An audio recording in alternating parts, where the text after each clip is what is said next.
The moment you control yourself is the moment the world loses its power over you. You've probably noticed how easily your state can shift depending on what happens around you. One message, one comment, one moment of disrespect, and suddenly your mood, your thoughts, even your confidence begin to change. It feels automatic, almost mechanical, like something outside of you has reached in and pulled a lever, deciding how you feel without asking for permission. And the worst part is, you often don't even realize it's happening until it's too late. You replay conversations in your head, imagining what you should have said. You feel anger rise when you think about how someone treated you. You feel doubt when things don't go your way. And slowly, without noticing, your inner world becomes dependent on external events. This is where most people live, reacting, adjusting, adapting to everything around them, never truly in control of themselves. They think they are making decisions, but in reality, they are responding to triggers. And that's the illusion. The belief that you are in control, when in fact, your emotions, impulses, and environment are quietly shaping your behavior behind the scenes. This is exactly what makes life feel unpredictable and overwhelming. Because if your inner state depends on external conditions, then your peace is fragile. It can be disrupted at any moment. You begin to seek control outside yourself.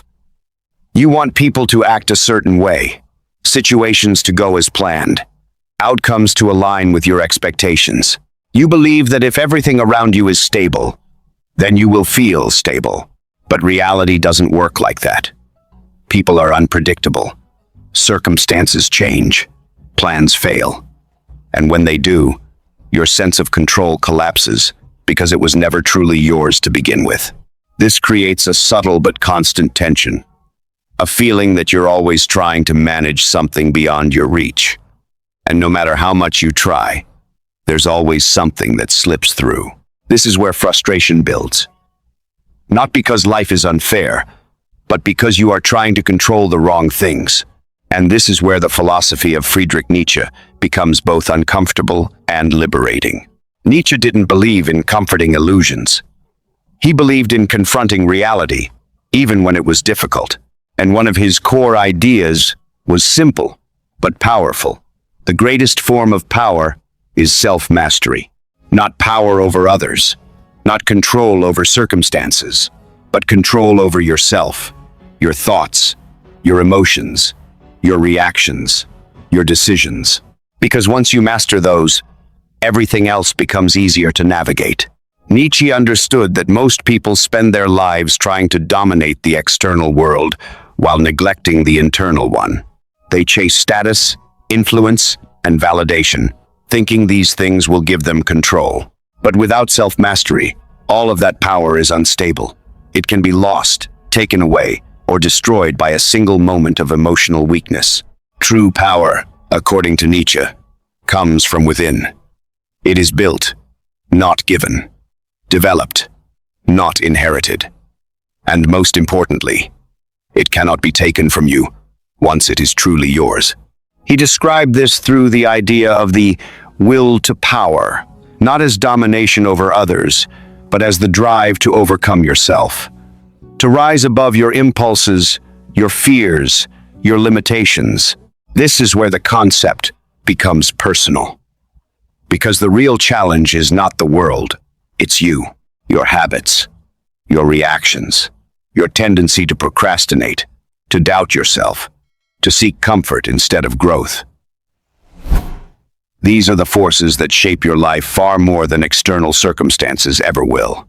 And yet, they often go unchallenged, because it's easier to blame the world than to confront yourself. It's easier to say, if things were different, I would be different, than to ask, what can I change within myself right now? Self-mastery requires that question. It demands that you take responsibility not just for your actions, but for your internal state. That means recognizing when you are reacting emotionally instead of responding intentionally. It means noticing your patterns, your triggers, your habits, and choosing to interrupt them. This is not comfortable. In fact, it's often deeply uncomfortable, because it forces you to see parts of yourself you would rather ignore. But that discomfort is where growth begins. Because awareness is the first step toward control. Once you become aware of your internal patterns, you gain a choice. You are no longer acting purely on impulse.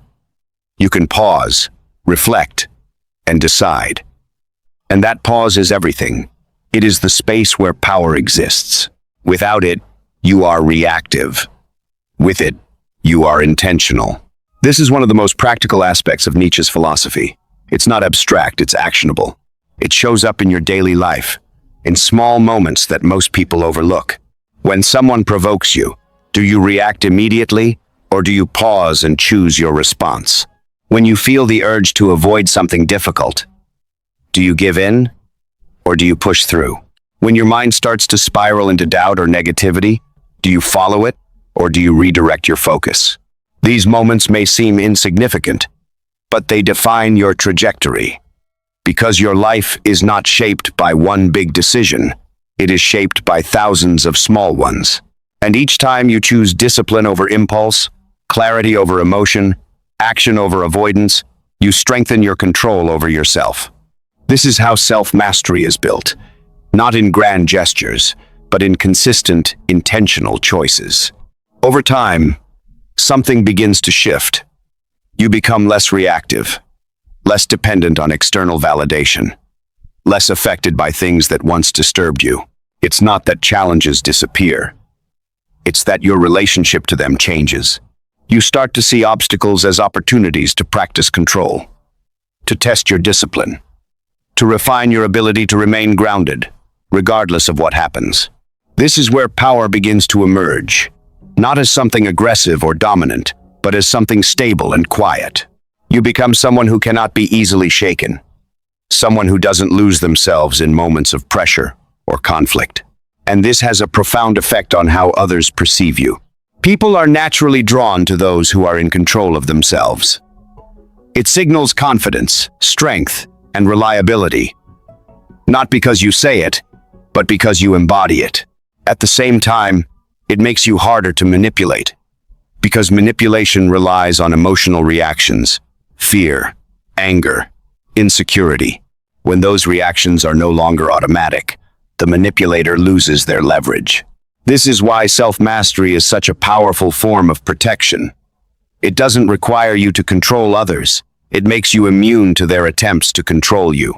And this is where Nietzsche's philosophy becomes deeply practical. He didn't just talk about ideas, he challenged you to transform yourself, to become stronger, more aware, more disciplined, to rise above the version of yourself that is driven by impulse and emotion. He called this becoming the Übermensch. Not a literal superhuman, but a person who creates their own values, who is not defined by the expectations of others. This idea is often misunderstood. It's not about arrogance or superiority. It's about independence, the ability to think for yourself, to act based on your own principles, not on what others expect or demand. And that requires self-mastery. Because without it, you are always influenced, always reacting, always shaped by forces outside of you. But with it, you become self-directed. You decide how you respond, how you think, how you act. This is where real freedom begins. Not the freedom to do whatever you want in the moment, but the freedom to choose what is right for you, even when it's difficult. This kind of freedom is rare, because it requires discipline. It requires consistency.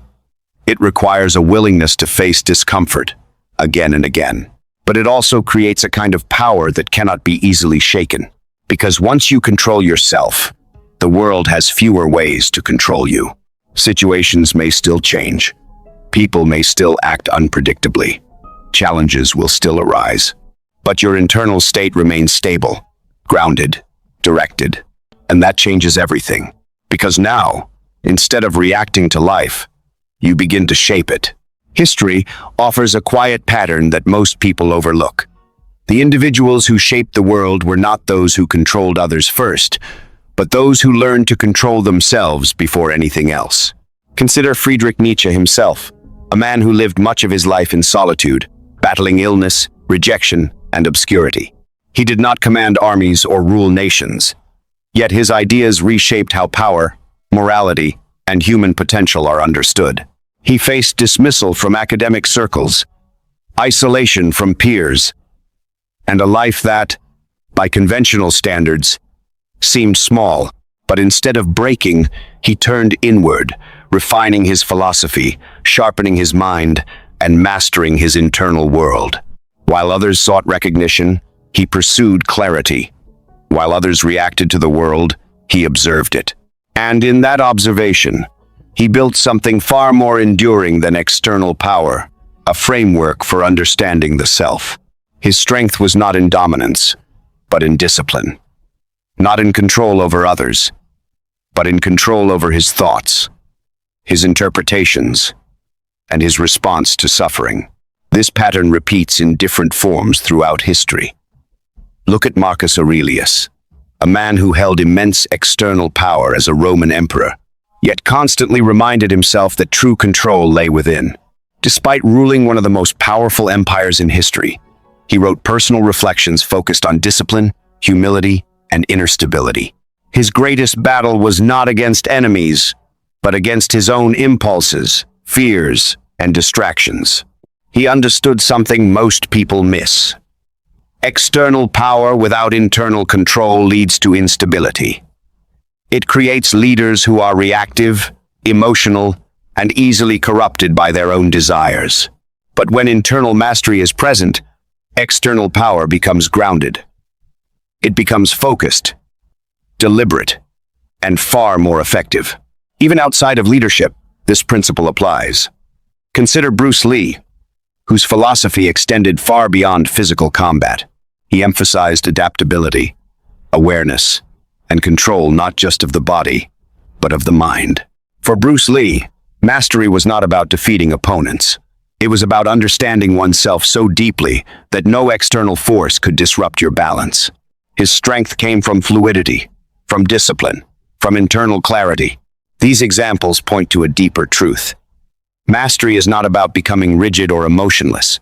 It is about becoming aware, adaptable, and intentional. You begin to notice that your reactions are not fixed, they are choices. And once you see that, you realize how much power you've been giving away without realizing it. Most people believe they are controlled by their circumstances, but in reality, they are controlled by their interpretation of those circumstances. Two people can face the same situation and respond completely differently. One breaks, the other grows. One reacts, the other adapts. The difference is not the situation, it is the level of self-mastery. This is where psychological mastery deepens. You stop asking, "What is happening to me?" and start asking, "How am I choosing to respond to this?" That shift changes everything, because now every situation becomes an opportunity not to control the outside world, but to refine your inner world. You begin to train your mind the way an athlete trains their body. Repetition, discipline, awareness. You notice patterns and actively work to reshape them. When anger arises, you don't suppress it, but you don't let it control you either. You observe it, understand it, and choose how to channel it. When fear appears, you don't run from it. You examine it, you question it, and in doing so, you reduce its hold over you. This is what it means to become psychologically resilient, not immune to emotion, but no longer ruled by it. Over time, you develop a kind of internal stability that others can feel. You become someone who remains grounded when others panic, focused when others scatter, calm when others react. And this creates influence, not through force, but through presence. People trust those who are stable. They follow those who are composed. They respect those who do not lose themselves under pressure.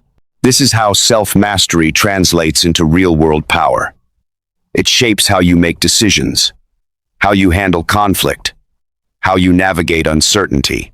In high-stakes situations, this becomes even more critical. When pressure rises, most people default to instinct. They panic, react, or freeze. But when you've trained yourself, you respond differently. You slow down. You assess.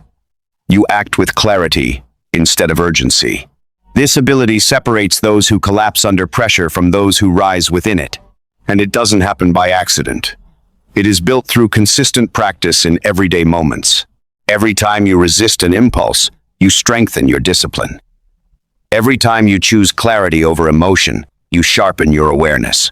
These small victories accumulate. They build a foundation that supports you when the stakes are high. And this is where advanced application begins. You start to use your self-mastery strategically. In conflict, you remain calm while others become emotional. This gives you an advantage because you can think clearly while they are reacting.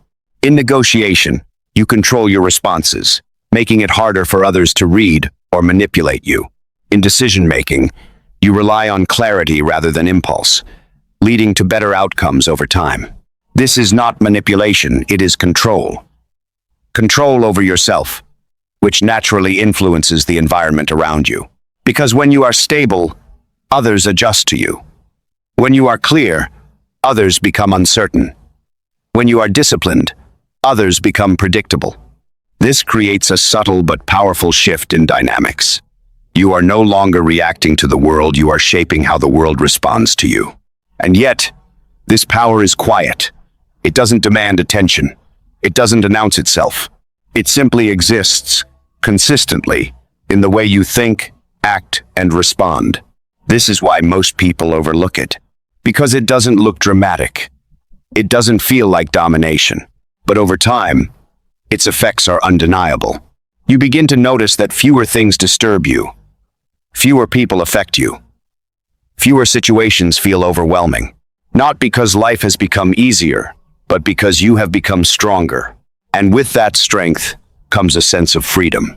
You are no longer controlled by moods, by reactions, by external validation. You are guided by intention, by clarity, by purpose. This is the transformation Nietzsche pointed toward. Not a sudden change, but a gradual evolution. A process of becoming someone who is not defined by circumstance, but by choice. And as you continue on this path, something interesting happens. You stop seeking control over everything because you realize you don't need it. Control over yourself is enough, because once you have that, everything else becomes manageable. Challenges become tests. Conflict becomes strategy. Uncertainty becomes opportunity. You no longer fear what happens next because you trust your ability to handle it. And that trust is where true power lies. Not in knowing what will happen, but in knowing that whatever happens, you will remain in control of yourself. This is the kind of power that cannot be taken because it was never given. It was built slowly, deliberately, through discipline and awareness. And once you have it, the world feels different. Not because it changed, but because you did. And in that change, you realize something profound. The greatest victory was never over others. It was always over yourself.